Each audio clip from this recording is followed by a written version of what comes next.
we come right to a very busy and a very fruitful day.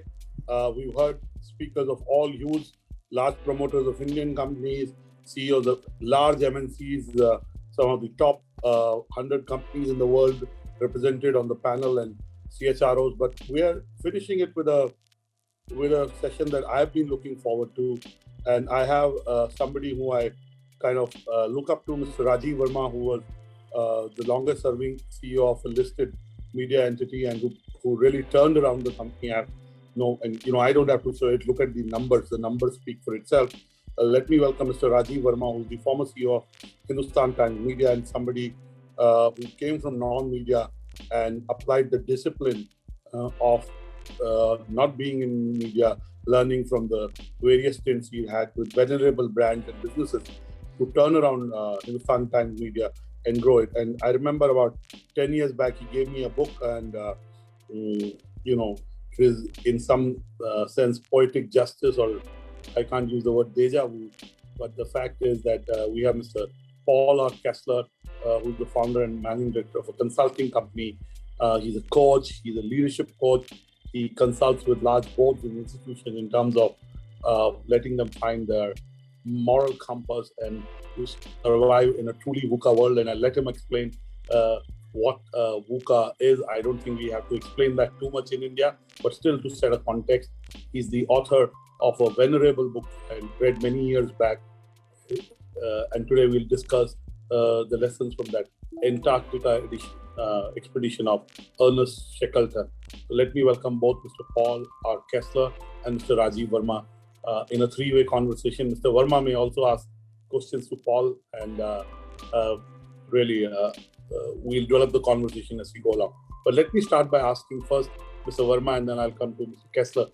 Mr. Verma, you led large organizations, listed entities. You led them in various sectors. Leadership has undergone a lot of change since you started working.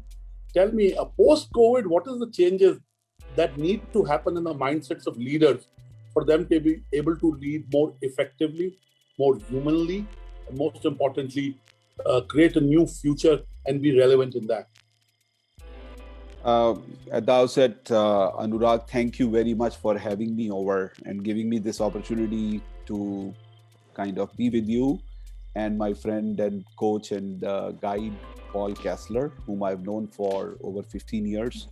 And also be with this gathering at these very critical times that all of us are facing.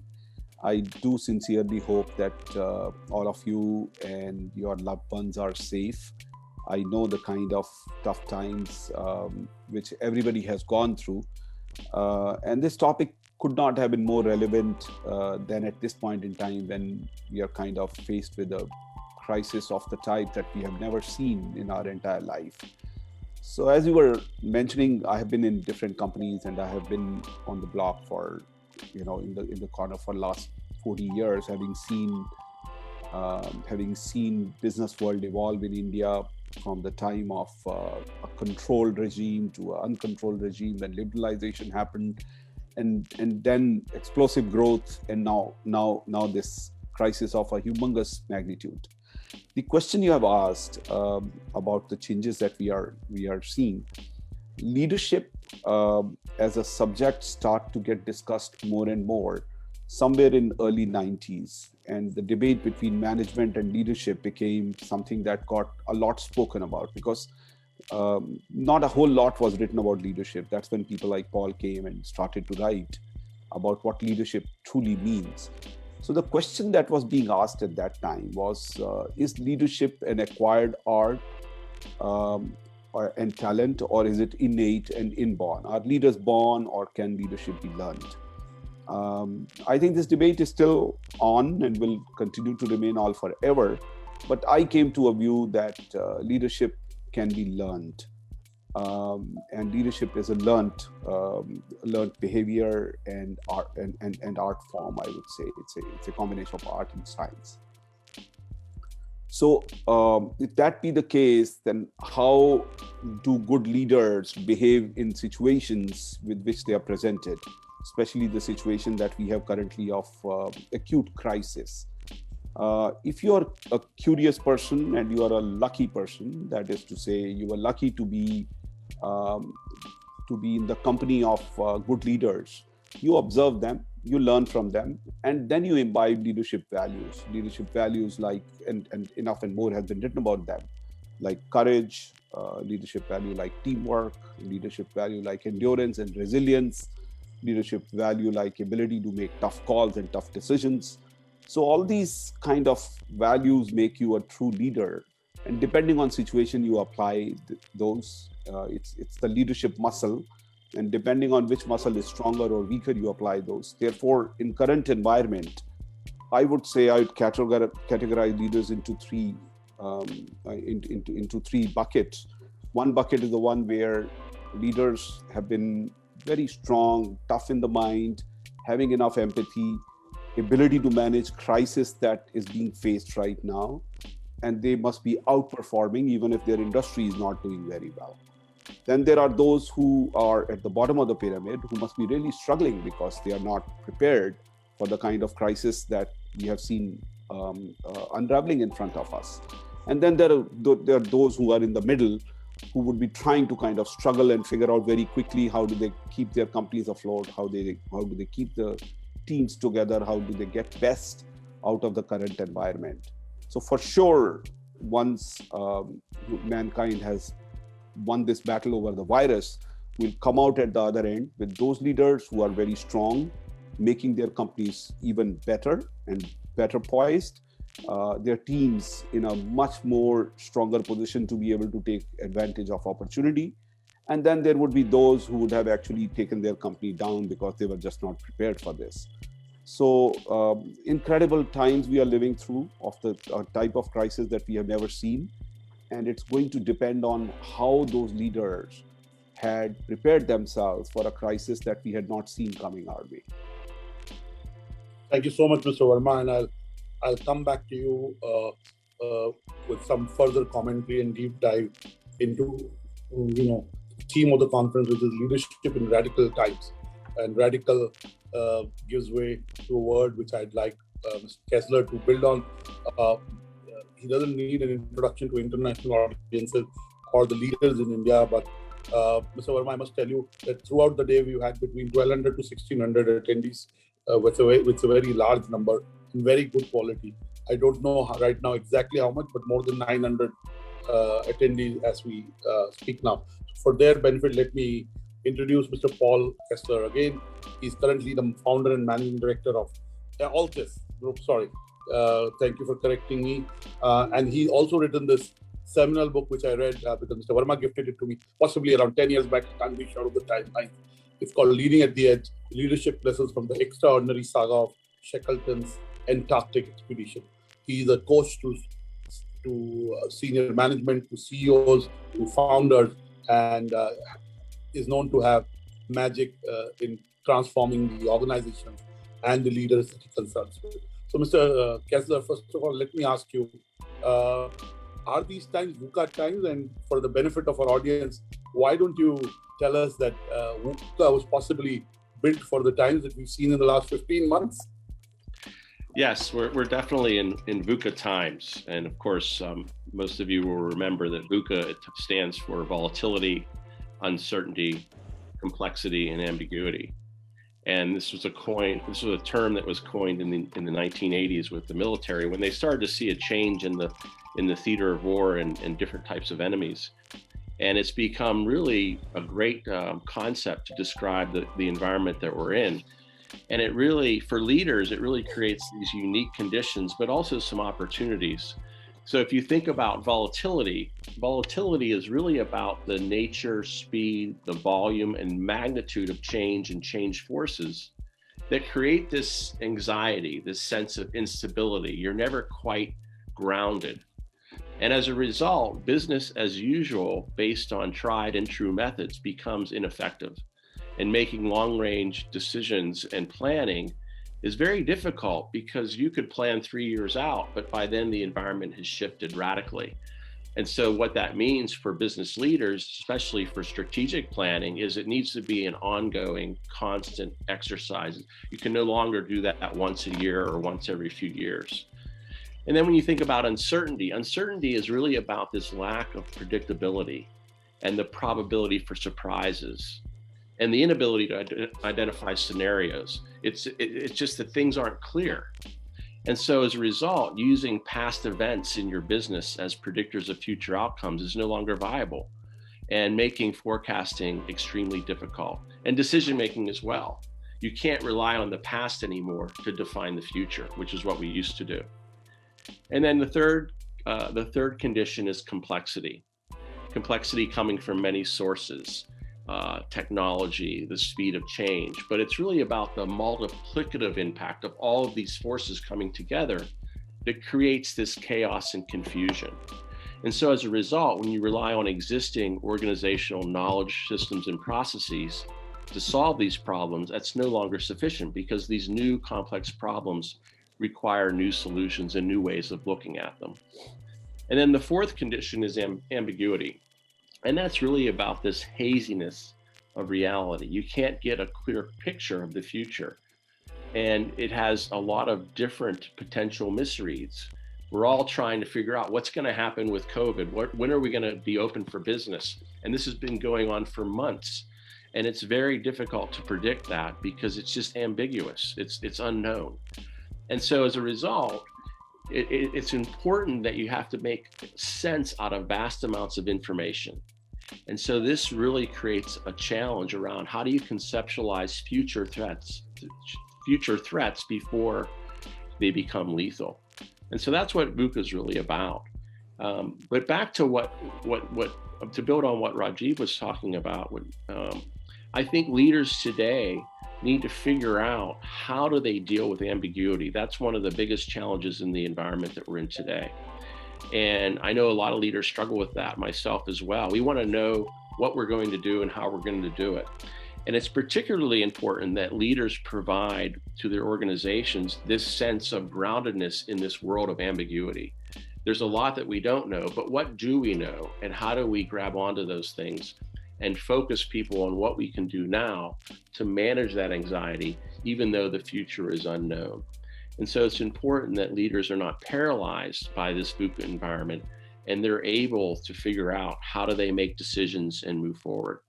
I think that's the best way to characterize what's changed in the last 15 months. Beautifully expounded, and I hope you forgive me for mispronouncing your company's name. It's it's king of Latin words, so I should have cut it. But let me build on what you were saying.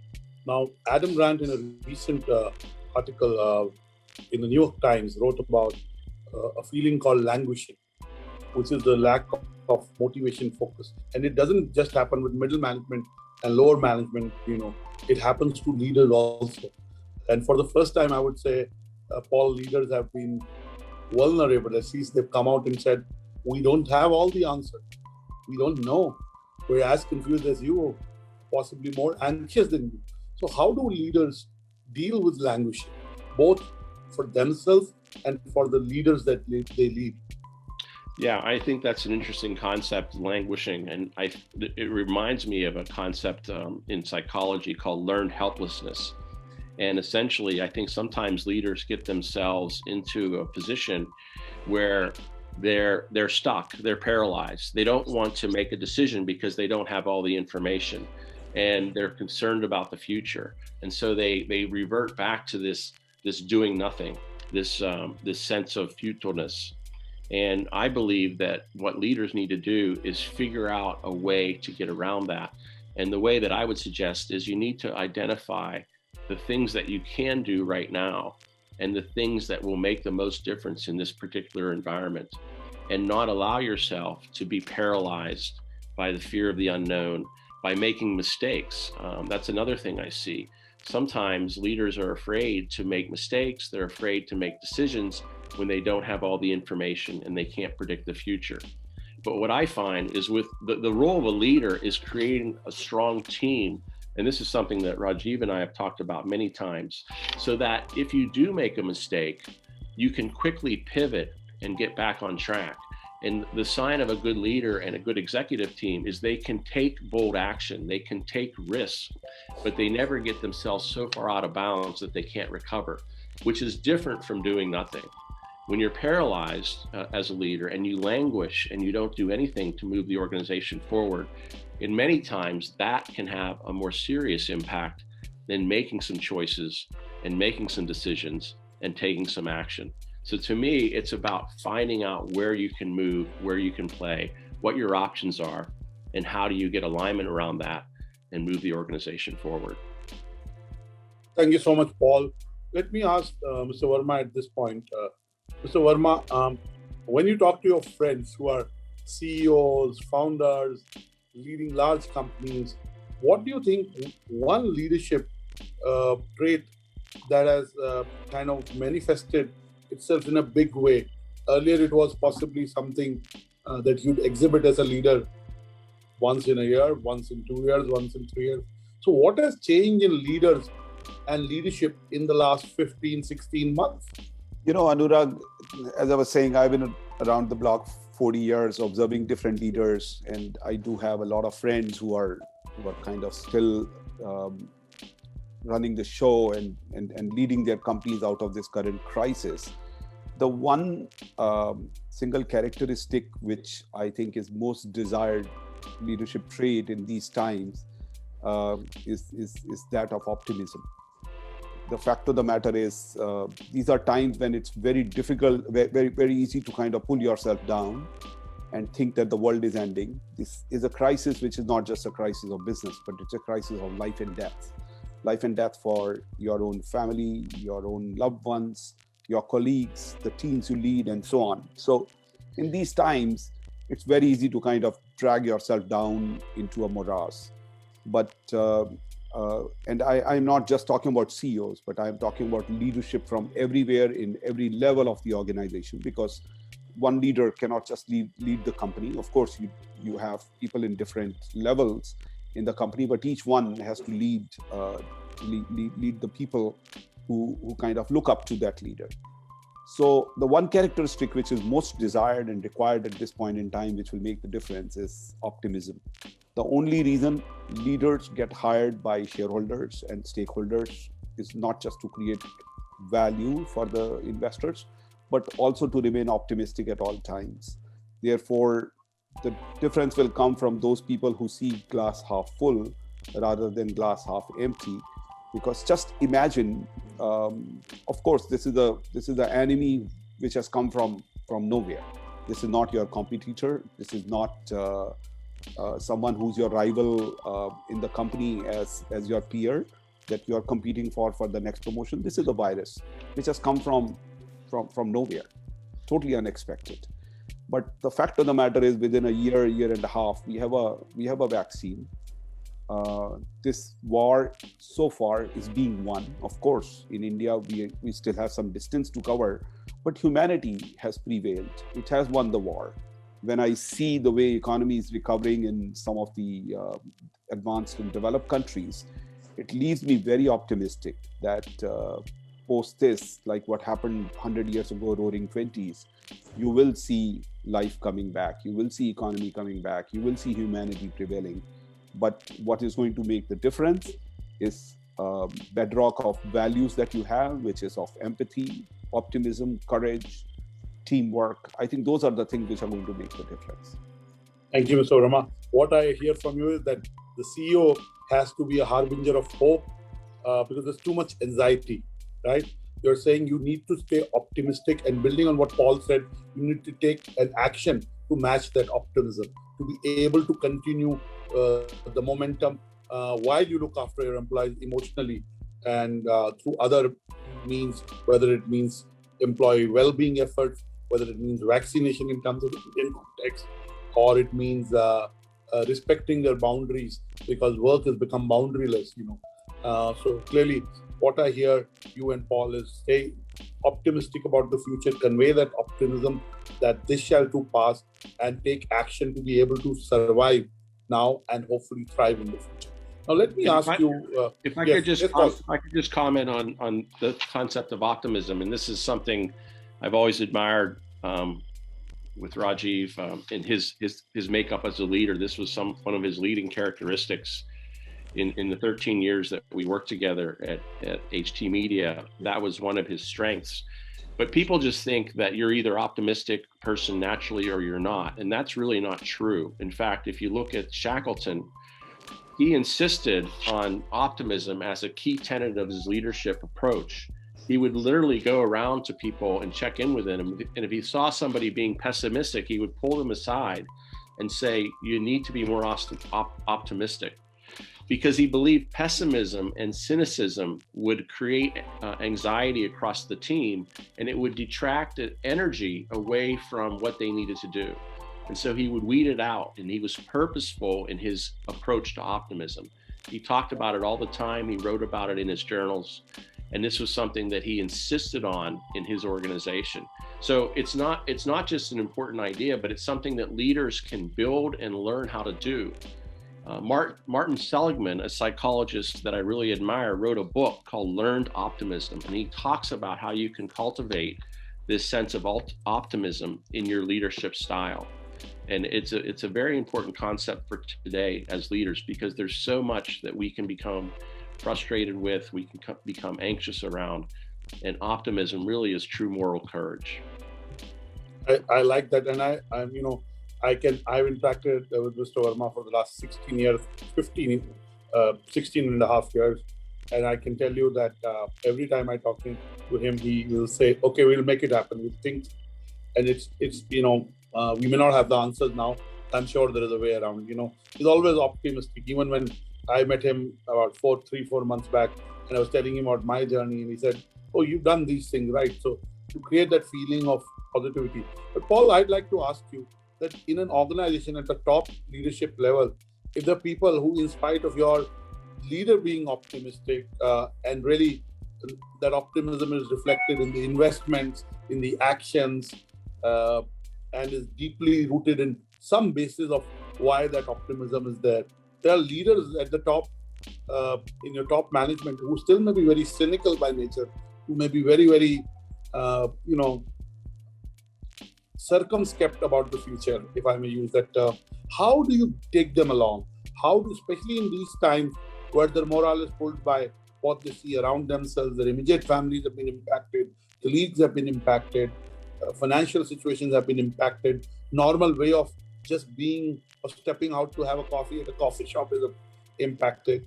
How do you deal with the negativity, cynicism, or just plain anxiety that even senior leaders within your team may have, in spite of your best efforts to, alleviate the concerns they may have and show them the path which is being acted upon right now? Yeah. So what I try to do when I work with leaders and I find them in that place is I try to really zero in on where's that coming from, what's at the root of that cynicism, and typically it's around fear of the future, and it's around trying to predict the future based on the current situation. So what I do is I then work with them and I try to help them broaden their perspective. So are there other sources of information, whether it's other people in the organization or other people in the business environment or data that can help give them a fuller picture? Often leaders that are becoming cynical have a very narrow view. They've decided already that this is what's going to happen. And what you have to do is broaden that perspective, get them to see a bigger picture. And then the third thing I do is I help them create what I call a winning scenario. So is there some way, and Rajiv's heard this before, is there some way that we can win, we can be successful in this environment? What is the path towards that? And it doesn't even have to be the most probable situation, but it has to be a situation that you can build momentum around. Find a path, commit to that path. What are the steps that you need to go down that path? And then instead of having that energy sitting there, allowing you to become cynical, you take that energy and you focus it on a goal. You focus it on moving forward. Because really, energy or anxiety is energy without a goal, right? So anxiety is this energy that's pent up and it's not being directed. So if you can help leaders and organizations find out what's causing that, how do you redirect it? What is a winning scenario that you can get behind? Then it unleashes that energy in a much more positive direction. So that's typically how I work with leaders who are stuck. And we all get stuck. We all get stuck. We have a bad month. We have a bad day. We're frustrated. And sometimes having someone help you look at it differently can unstuck you and get you moving in the right way. Thank you so much, Annurag, Paul. if I may just Yes. jump in for a second here, and build on what Paul was saying and the very important issue you raised. I think it's very natural for some people, because they are born like that, they're wired like that they are anxious, and the external environment which we are facing right now would have made them even more anxious, and it's a heightened state of tension and anxiety and what people are going through.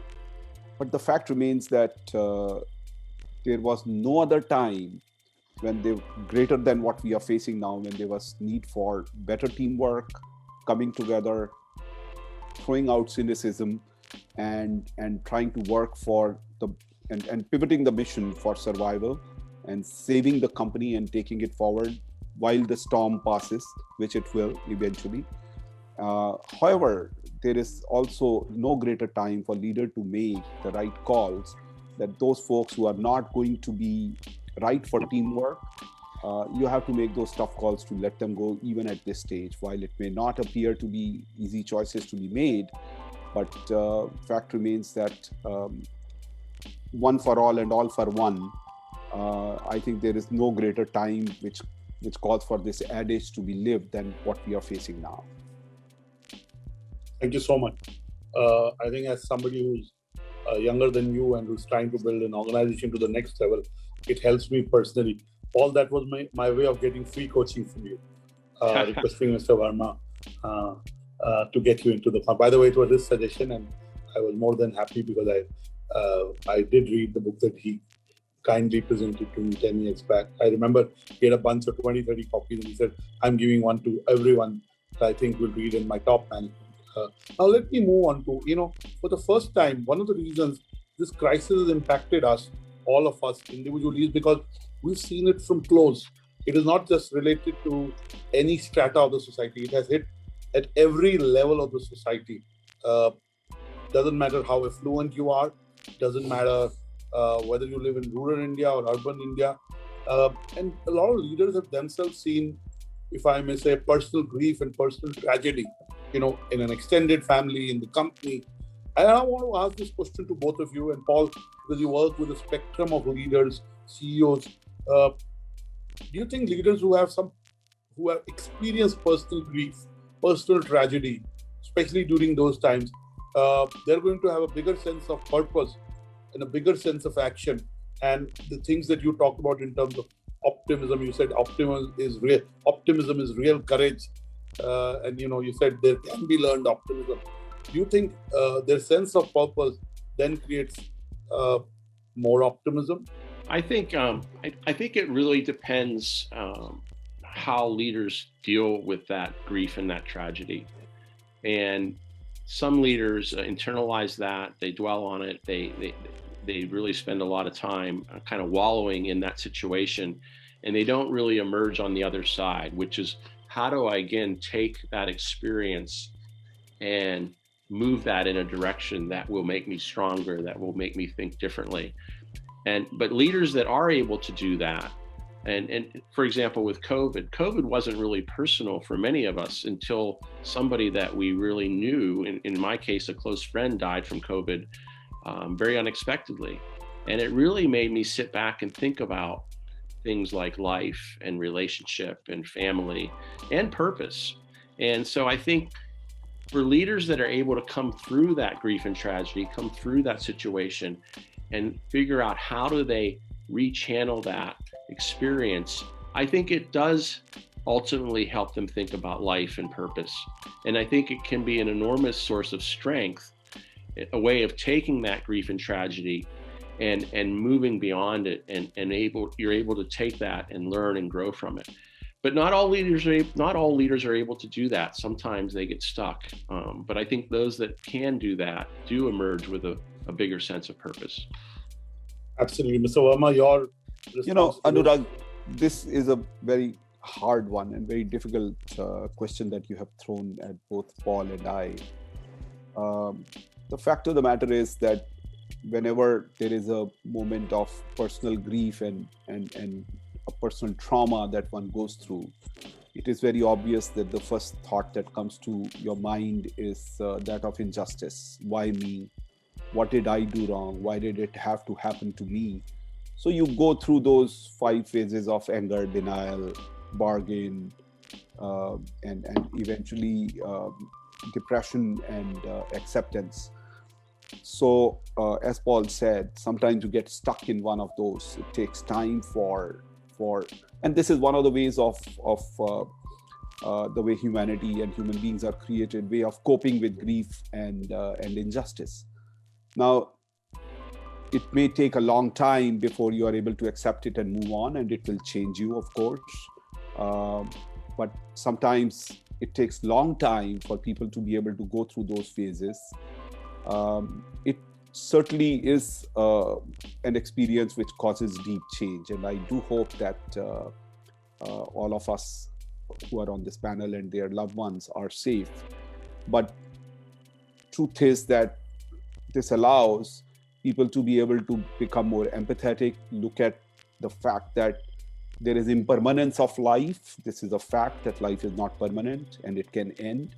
It brings you closer to spirituality and forces you to look more inwards, and certainly makes you look at meaning of life and purpose, and probably makes one come out as a better and stronger human being who would help others and humanity in a somewhat different way.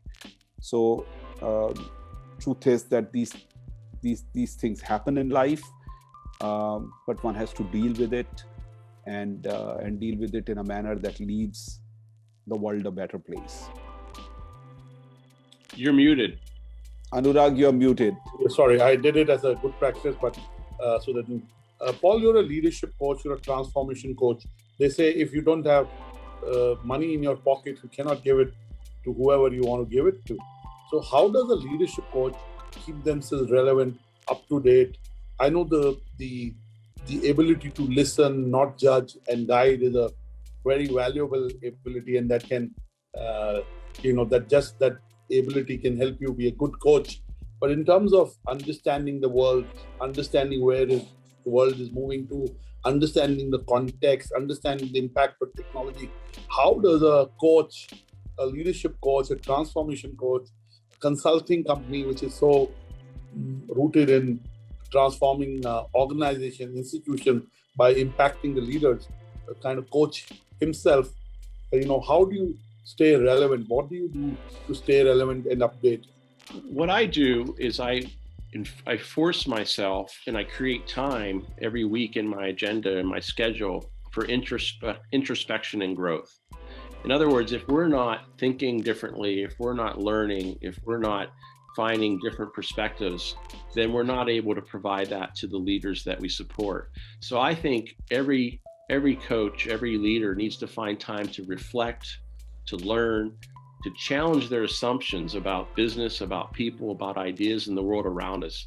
I think it's through this discipline of continuous learning and exploration of ideas, that's how we refresh our thinking.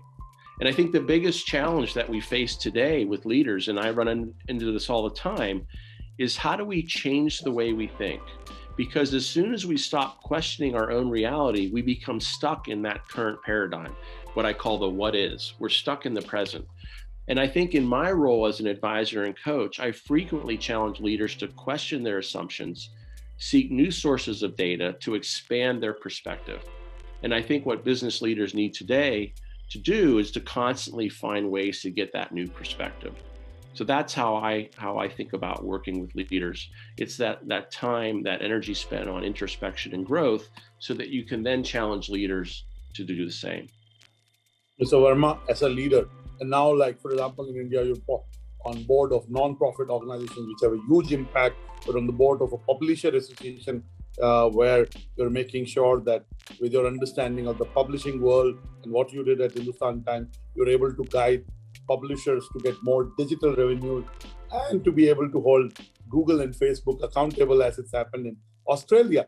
So clearly, as a leader, how do you, I mean, while you were at HT and you're still very, very active, you may not have an active CEO role, but in your role as a mentor, role as a sounding board, and role as a strategist, how do you keep yourself relevant? How do you make sure that you understand what needs to be done to stay relevant in the future? Annurag, for this, I'm basically someone who's very curious and who's all the time wanting to learn what's happening around the world and what's happening in the world around me. So what I've always tended to do is to kind of look at other leaders, how they are thinking, how they are working, engaging with them. And more importantly, I've been very fortunate to have people like Paul, people like Professor Deepak Jain, who are great teachers, and several of my friends whom I lean on to in order to get the best out of them and keep myself relevant and keep learning. So one of the things, for instance, that I wanted to do in this phase of life is to work for some non-profits and work for impact sector. With that in mind, I decided to join this Mission for Blind, which is one of the oldest missions, called Perkins School for Blind, based out of Boston. They have been around in India for 30-40 years. As we all know, India has several problems, but those who are not able to help themselves at the bottom of the pyramid are about 10 million blind people with multiple disabilities. Now, this has allowed me to be able to learn about completely different facet of life, which I was never kind of involved with when I was